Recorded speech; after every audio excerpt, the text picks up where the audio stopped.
Bienvenue à vous, chers otaku, pour la première rétrospective de la chaîne. Pour cette première, on va commencer par un manga des plus basiques, qui est vendu le père du Big Three. Je parle bien évidemment de Dragon Ball. Évidemment, c'est écrit dans le titre. Et quoi de mieux que de commencer avec le premier arc à la recherche des Dragon Ball. Installez-vous, prenez une bouteille d'eau, et c'est parti.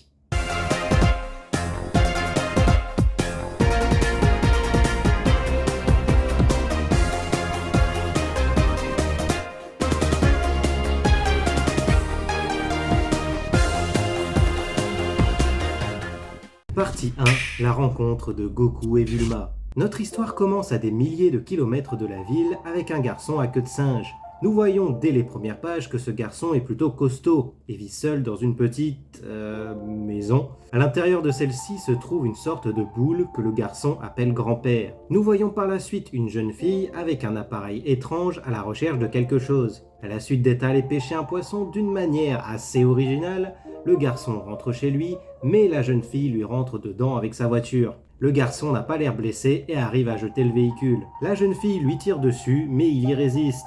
Il appelle la jeune fille monstre. Monstre ? Mais celle-ci dit être un être humain. Mais si elle s'identifie comme un monstre, tu vas sur un terrain dangereux. La question ne se pose pas et on n'est pas là pour ça. Ce genre de question ne se posait pas à l'époque, mais bref. Donc, le garçon observe la jeune fille qui dit être comme lui, mais ce dernier n'est pas d'accord. Elle lui dit car lui est un garçon et elle est une frêle jeune fille. Ce sont ses mots. Étant donné que c'est une jeune fille, d'après les dires du grand-père du jeune garçon, il doit être sympa avec une fille. Il la conduit dans sa maison et la jeune fille voit la boule que le garçon appelle grand-père. Et elle dit appeler ça une Dragon Ball. Le garçon lui dit de pas toucher la boule et la jeune fille lui montre deux autres boules similaires et lui explique ce que c'est. Ces boules sont appelées des Dragon Ball et sont au nombre de 7.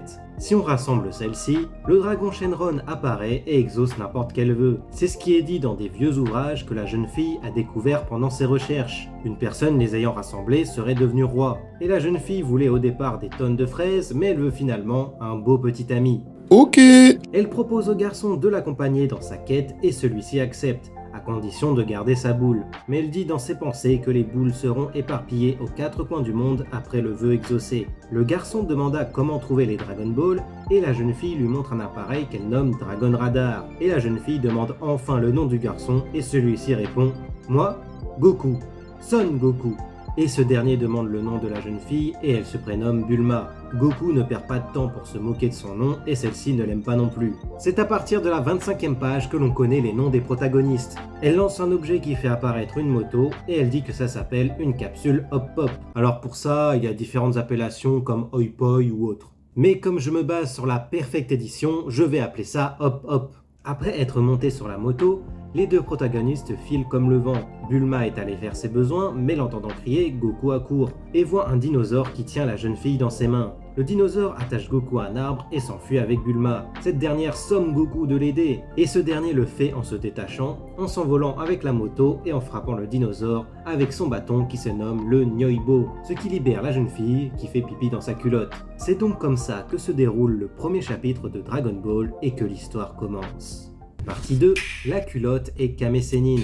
Goku et Bulma continuent leur voyage et s'arrêtent pour la nuit. Goku découvre l'électricité et le bain. Ce dernier voulait aussi laver Bulma et cette dernière lui demande son âge. Ce dernier lui répond qu'il a 14 ans et se fait jeter en dehors de la pièce par Bulma qui dit avoir 2 ans de plus. Bulma demande à Goku où sont ses parents et lui répond que son grand-père l'a trouvé dans la montagne. Bulma dit à Goku qu'elle n'avait que 30 jours pour récupérer les Dragon Ball car ce sont les vacances d'été et qu'elle devra reprendre l'école. Le lendemain, Goku se réveilla en premier et alla s'allonger sur Bulma. Mais ne sentant rien au niveau de son entrejambe, il retira sa culotte et fut choqué de ne rien voir, ce qui réveilla la jeune fille. Par la suite, Goku, en attendant Bulma, alla casser des rochers et en voulant en casser un deuxième, il s'aperçut que c'est une tortue qui parle. Goku crut que c'était Bulma car elle prenait du temps à se préparer, mais cette dernière sorta et donna un seau d'eau salée à la demande de la tortue. Cette dernière dit être à la recherche de la mère depuis 1 an et Goku décida de l'accompagner. Bulma n'était pas d'accord au début, mais sachant que Goku alla sous Shinshu et voyant un dinosaure au loin, elle décida de les accompagner. Il tombe sur un bandit qui veut manger la tortue, mais Goku s'en débarrasse avec un Janken dans l'œil du bandit.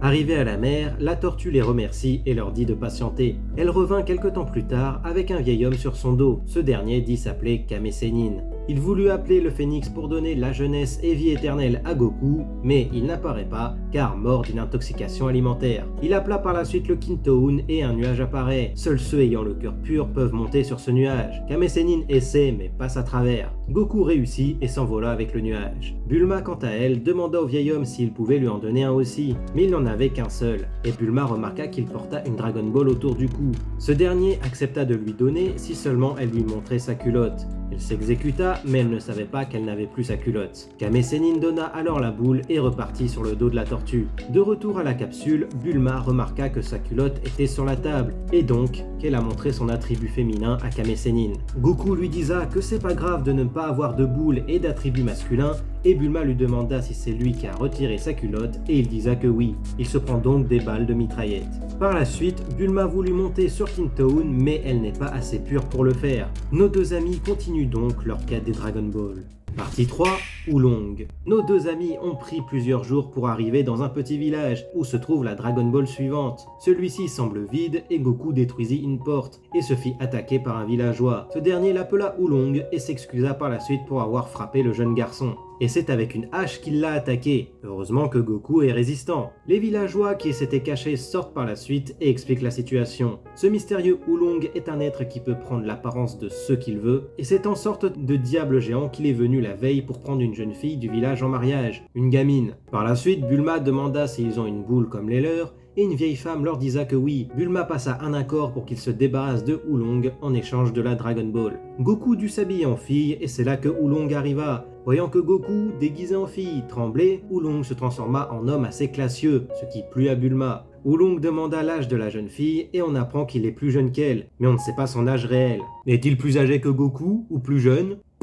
Il se demanda par la suite où est passé Goku et le vit près d'un arbre, et vit qu'il est en train de faire pipi debout. Il rentra dans une colère noire et se transforma en taureau, et Goku retira son déguisement et se prépara à l'attaque. Oolong menaça Goku mais ne fit rien, et le jeune garçon lui fit la remarque. Oolong regarda l'horloge et s'enfuit en vitesse. Il se transforma en petit cochon. On apprend dans le même temps par le narrateur que Oolong peut se transformer 5 minutes en tout ce qu'il veut, et après ces 5 minutes, il doit faire une pause de 1 minute. Goku croisa le vrai Oolong sans savoir que c'est lui, et lui demanda où était parti le taureau. Bien sûr, il revient bredouille. Après sa pause de 1 minute, Oolong se transforma en robot et lança toujours des menaces. Il se met les doigts dans la soupe chaude, un gamin lui lance une pierre, ça lui fait mal, alors que c'est un robot, mais ce sera expliqué plus tard. Oolong montre 5 pierres à Goku et le met au défi de les casser, ce dernier les casse avec un seul doigt. Oolong se transforma en chauve-souris, s'enfuit, et Goku le rattrapa avec le Kintoun. Ce dernier se transforma en fusée, mais il se retransforma par manque de temps. Par la suite, Oolong attaché les dirige chez lui, et les jeunes filles enlevées sont bien présentes et en pleine forme. Goku et Bulma ont récupéré la Dragon Ball et un compagnon de voyage. Partie 4,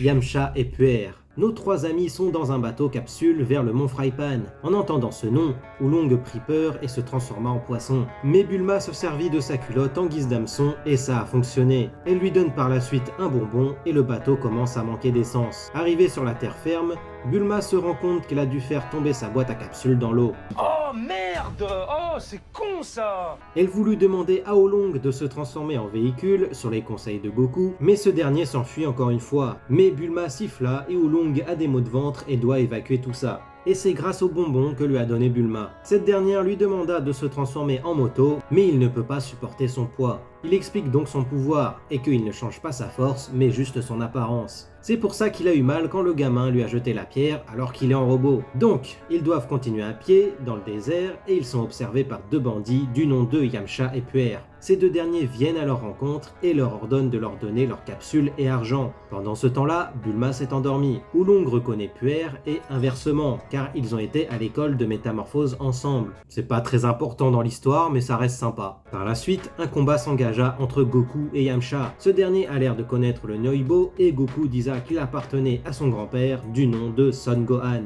Yamcha et Oolong ont l'air de connaître le grand-père de Goku qui a l'air d'avoir la réputation d'être un grand maître d'arts martiaux. Goku se faisait quand même mettre à mal par Yamcha avec sa technique du Roga Fufuken car il a faim mais il arrive à lui infliger un Janken Pierre. qui casse aussi la case au passage. Yamcha rentre dans une colère noire et Bulma se réveilla au même moment. Yamcha la vit et se figea et bat en retraite avec Puer. On apprend par la suite que Yamcha est très timide avec les filles. Une fois la nuit tombée, nos trois amis sont dans la capsule que Oolong avait cachée sur lui. Yamcha et Puer reviennent à l'attaque, mais plus discrètement. Ils entendirent la conversation entre Goku et Oolong, qui explique ce que sont les Dragon Ball. Yamcha a maintenant lui aussi l'objectif de récupérer ses boules pour ne plus avoir peur des filles. Oolong donna à Bulma et Goku un jus de fruits et cette première alla se coucher. Goku tomba de sommeil et c'est à ce moment-là que décident de passer à l'attaque les deux bandits. Puer se transforma en Goku, soi-disant, et alla chercher Bulma à l'étage. Et Oolong est aussi présent car il voulait profiter de Bulma car il a mis des somnifères dans leur jus de fruits.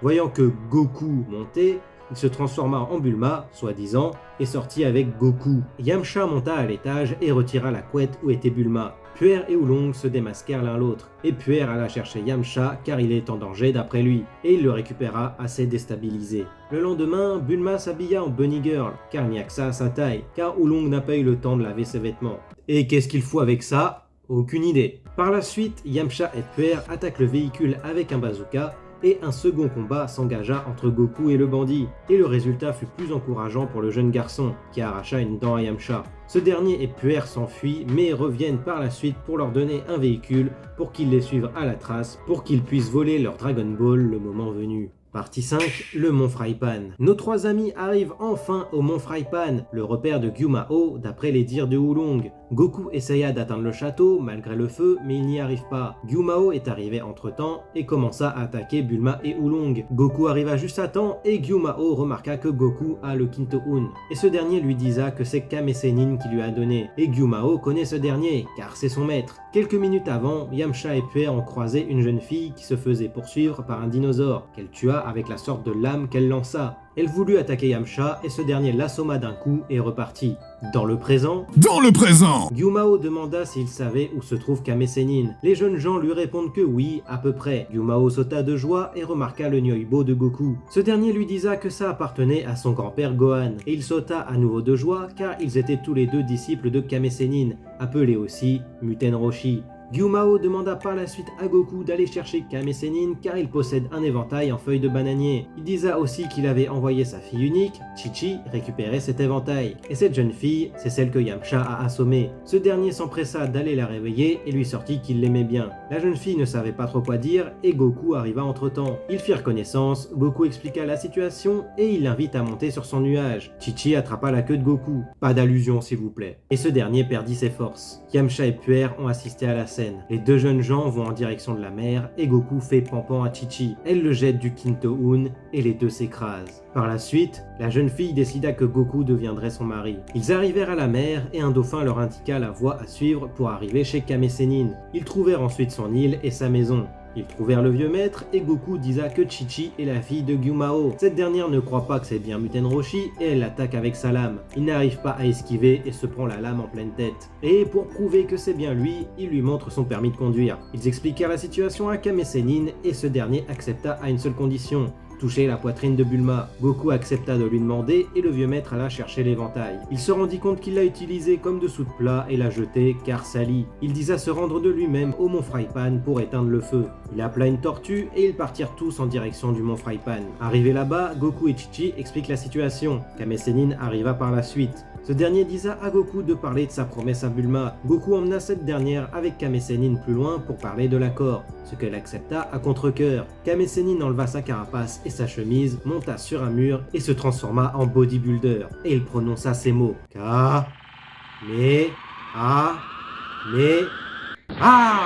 Une onde de choc fut envoyée en direction du château. Tout le monde fut choqué, le feu fut éteint, mais ils firent remarquer à Kame Sennin que le château est aussi détruit. La Dragon Ball a été récupérée, Goku veut apprendre le Kamehameha, mais Kame Sennin lui dit qu'il faut 50 ans pour la maîtriser. Goku essaie quand même de faire le mouvement et arrive à lancer une petite vague d'énergie sur leur voiture. Ne pouvant plus repartir, Gyumao leur donna sa voiture. Et nos amis disent au revoir à tout le monde, mais Kame Sennin retient Bulma. Elle a oublié leur accord. Elle prit Oolong et lui expliqua la situation. Il se transforma donc en Bulma, pas par envie, et va faire paf paf avec Kame Sennin. Après tout ça, Chi-Chi demanda à Goku de venir la prendre pour épouse quand ils seront plus grands. Lui ne sachant pas ce que c'est, il accepta Yamcha de venir prendre quelque chose. Nos amis quittent enfin le mont Frypan à la recherche de la dernière Dragon Ball. Partie 6, la bande des lapins. Nos amis continuent leur quête, mais doivent s'arrêter dans un petit village pour se ravitailler. En voyant Bulma, les habitants prirent peur. Elle eut des capsules gratuites, car le vendeur eut lui aussi peur d'elle.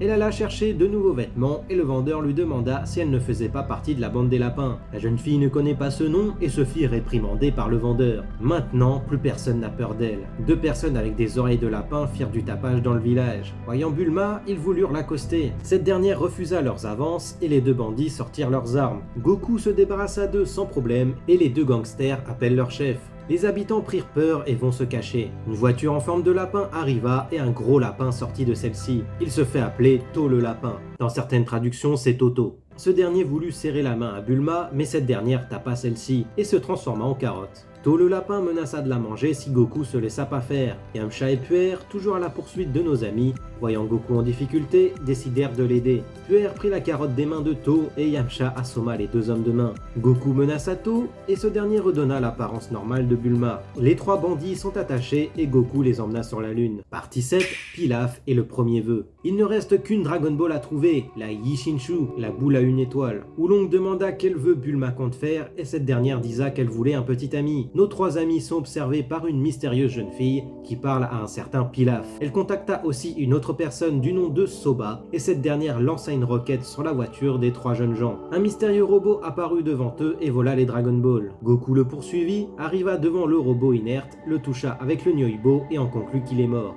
De retour auprès de ses amis, Goku leur expliqua la situation. Bulma fondit en larmes car toutes les Dragon Ball ont été volées. Mais Goku fit la remarque qu'il lui restait la sienne, la Shushinshu. Bulma reprit confiance mais se rendit compte que les capsules étaient avec les boules. Les voyant dans la panade, Yamcha décida de les aider à nouveau et ils prirent la direction du château de Pilaf. Arrivés devant celui-ci, ils s'introduirent à l'intérieur et se font prendre au piège. Nous découvrons enfin le chef de ce trio, le fameux Pilaf. Depuis leur salle, ils ne voient pas où peut se trouver la dernière Dragon Ball. La jeune fille faisait remarquer que le jeune homme, Yamcha donc, a l'air d'avoir 2 boules dans son pantalon.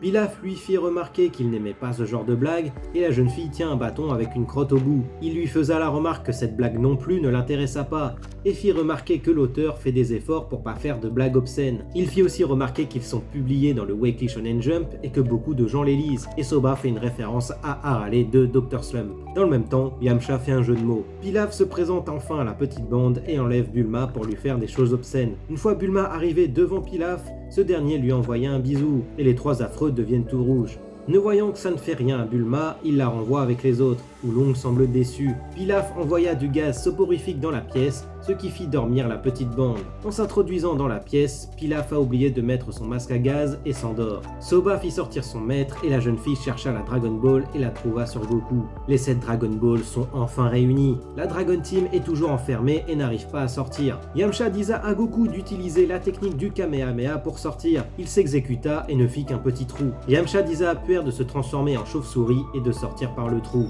Bulma fit de même avec Oolong. Pilaf prononça la formule et le dragon Shenron apparut. Oolong et Puer ne savent plus quoi faire, mais ce premier a une idée. Au moment où Pilaf allait prononcer son vœu, Oolong lança « Je veux une petite culotte !» et une culotte apparut. Shenron disparut, les 7 Dragon Ball s'envolèrent et se séparèrent. Pilaf entra dans une colère noire et ordonna à ses sous-fifres d'attraper Oolong et Puer. Nos amis sont maintenant enfermés dans une pièce en acier trempé et au plafond à la vitre trempée. Goku a pu l'expérimenter. Pilaf leur annonça que le lendemain après-midi, il fera une chaleur étouffante et que ce sera l'enfer. Yamcha voulut sortir pour retourner à la recherche des Dragon Ball. Bulma lui explique qu'après avoir exaucé un vœu, les Dragon Ball s'éparpillent et sont transformés en pierre pendant 1 an. Oolong fit la remarque qu'il faudrait changer le titre du manga. Goku et Yamcha essayent de sortir par tous les moyens, mais rien à faire. Puer regarde la lune car il veut voir quelque chose de beau avant de mourir. Goku se demanda s'il y a un monstre de la pleine lune dans les parages. Il expliqua que son grand-père lui avait dit qu'un monstre apparaissait à la pleine lune et que c'est lui qui a tué son grand-père. Il faisa remarquer aussi que ce dernier lui a interdit de regarder la pleine lune. Il disa que le soir où son grand-père est mort, il est sorti faire ses besoins et qu'il a vu la lune sans faire exprès. La petite bande comprit que Goku est le monstre de la pleine lune qu'il parle et lui interdisent de regarder la lune. Il regarda quand même, mais rien ne se passa dans l'immédiat.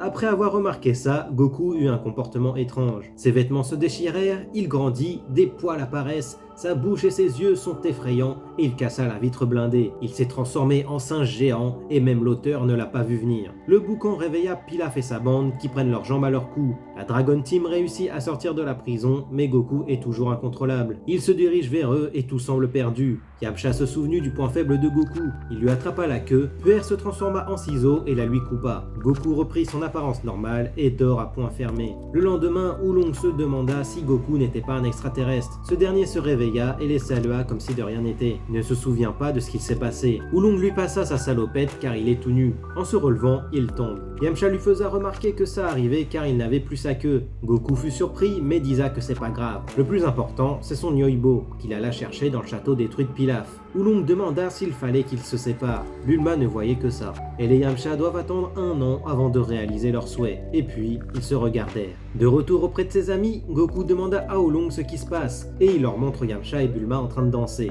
Et Puer aussi au passage. Bulma disa à Goku que tout le monde va chez elle à la capitale et elle lui proposa de les accompagner. Il déclina la proposition car il veut aller s'entraîner avec Muten Roshi. Il pensa les revoir dans 1 an pour repartir à la recherche des Dragon Ball. Mais Yamcha et Bulma n'en ont plus besoin. Elle donna le Dragon Radar à Goku et lui disa d'appuyer sur le bouton dans 1 an pour faire apparaître les Dragon Ball. Tout le monde se disa au revoir. Yamcha, Oolong, Bulma et Puer dans leur avion et Goku sur le Kintoun. Ils se saluèrent une dernière fois avant de se séparer. Goku faisait la remarque qu'il ne savait pas qu'il y avait beaucoup de personnes différentes à travers le monde et qu'il trouve ça marrant. Et il se dirigea maintenant vers l'île de Kame Sennin pour un entraînement des plus sévères d'après les rumeurs.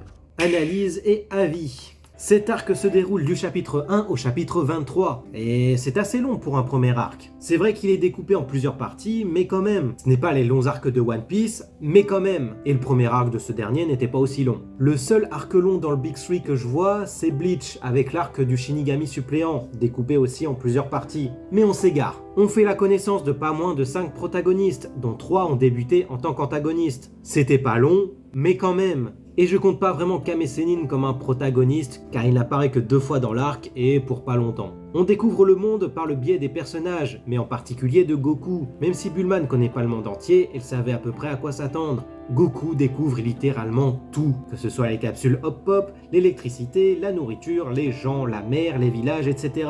On découvre tout en même temps que lui. C'est vrai que Goku n'est pas assez mis en avant dans cet arc, ce qui a été critiqué après la fin de celui-ci au Japon. Il est au même niveau que les autres, il ne fait rien de plus à part se battre vite fait et se transformer en Ozaru. C'est vrai que ce premier arc n'est pas le plus passionnant, mais il est quand même intéressant. Pour ceux qui ne connaissent pas le style de Toriyama, ils le découvrent avec cet arc. Je parle des vrais gens qui ont commencé par le début et pas par des BZ, et par le manga du coup. J'ai commencé par l'animé, mais ça c'est un autre débat. Donc on retrouve l'humour propre à l'auteur. On y voit un humour assez cru, mais pas trop, car on parle quand même de seins, de zizi, des références assez subtiles aux boules des garçons, et j'en passe. Et on a un doigt d'honneur aussi. On y découvre aussi les personnages et leur façon d'être. Goku est simplet et vraiment naïf, il ne connaît rien du tout et ça se voit, car il doit faire pampan pour savoir si une personne est une fille ou un garçon, et c'est assez rigolo. Bulma a un caractère assez trempé et on voit qu'elle vient de la ville, car elle fait des caprices de fille pourri gâtée, mais elle a quand même eu le courage de partir seule à l'aventure, et elle est très autoritaire. Kame Sennin est le vieil ermite assez costaud mais pervers, on le découvrira un peu plus au prochain arc. Oolong est aussi un pervers et, disons-le, ne sert pas à grand chose dans la quête. Il passe son temps à s'enfuir et à avoir peur. En même temps, il a été forcé de les accompagner. Il a juste été utile à la fin pour faire le vœu et sauver le monde. Et oui, Oolong a sauvé le monde. Et ça a été le premier de l'œuvre. Et on remarque aussi qu'il est riche, mais ça revient jamais plus tard dans l'œuvre. Yamcha et Puer sont les bandits assez classiques de l'époque et sont quand même une parodie de méchants. Pas autant que Pilaf, mais un peu quand même. En particulier Yamcha, car Puer, bof quoi. Yamcha a peur des filles et se fait ridiculiser par Goku, à part à leur première rencontre, car ce dernier avait faim. Mais même quand il avait faim, il l'a envoyé valdinguer et casser une case. Par la suite, Yamcha et Puer aident les protagonistes avec la bande des lapins et Pilaf. Et c'est avec ce dernier qu'il rejoint vraiment la Dragon Team. Car oui, elle est présentée comme ça. Je l'invente pas. Ce que j'ai bien aimé, c'est que l'on a des petites références à Dr. Slump, l'œuvre précédente de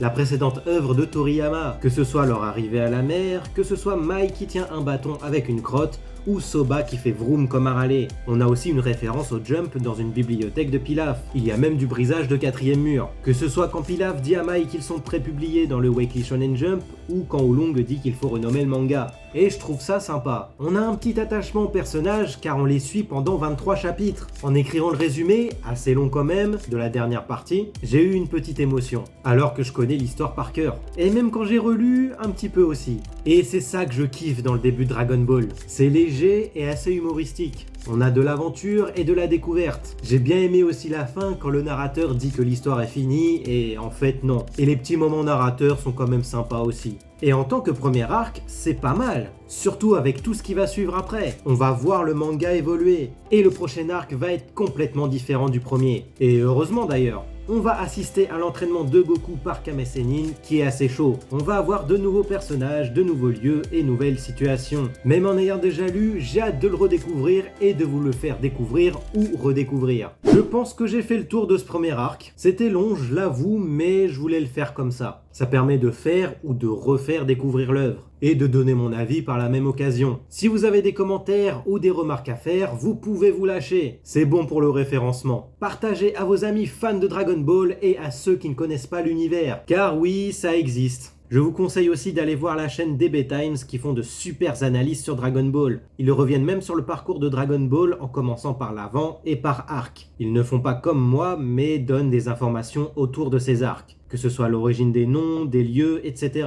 Je vous conseille grandement d'aller voir. Le lien de leur chaîne est dans la description. Mes deux chaînes YouTube et mes réseaux sociaux sont également dans la description. On se retrouve la prochaine fois sur cette chaîne pour le deuxième arc, l'entraînement de Kame Sennin. Sur ce, c'est tout pour moi. Ciao!